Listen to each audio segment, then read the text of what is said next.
1992 April 12 ഉറുഗ്വേയിലെ ടാക്രംബോയിൽ ഒരു കുട്ടിയുടെ ജനനം. തന്റെ കുട്ടിക്കാലത്ത് തന്നെ മികച്ച ഒരു ഫുട്ബോൾ പ്ലെയർ ആകണമെന്ന ദൃഢനിശ്ചയമേ അദ്ദേഹം പരിശീലനം ആരംഭിക്കുന്നു.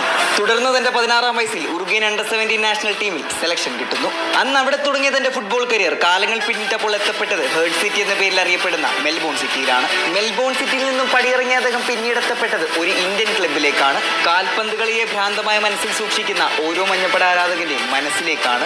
വളരെ ചുരുങ്ങിയ കാലഘട്ടം കൊണ്ട് അദ്ദേഹം ISL ചരിത്രത്തിലെ തന്നെ ഏറ്റവും മികച്ച താരങ്ങളിൽ ഒരാളായി മാറി. അദ്ദേഹം ഈ ടീമിന് വേണ്ടി വലകുലിക്കിയ ഒരു മത്സരങ്ങളിലും നമ്മൾ പരാജയം അറിഞ്ഞിട്ടില്ല. തന്റെ ടീമിനോടുള്ള ആത്മാർത്ഥതയാണ് ഇദ്ദേഹത്തിനെ മറ്റുള്ള താരങ്ങളിൽ നിന്നും വ്യത്യസ്തനാക്കുന്നത്. പരിക്ക് പറ്റിയ അദ്ദേഹത്തിന് ഈ സീസൺ തുടരാൻ കഴിയില്ലെന്നറിഞ്ഞപ്പോൾ ഒന്ന് ചങ്കുപടയാത്ത ഒരു ആരാധകരും ഉണ്ടാവില്ല. ഇന്ന് ഓരോ മഞ്ഞപ്പട ആരാധകനും കാത്തിരിക്കുകയാണ് ആ മാന്ത്രികന്റെ രാജകീയമായ തിരിച്ചുവരവിന്. പല പ്രതിസന്ധി ഘട്ടങ്ങളിലും വീണുപോയ ടീമിനെ ഉയർത്തെഴുന്നേൽപ്പിച്ച ഞങ്ങളുടെ നായകൻ. അദ്ദേഹത്തിന്റെ പേരാണ് അഡ്രിയാൻ നിക്കോളാസ് ലൂണ.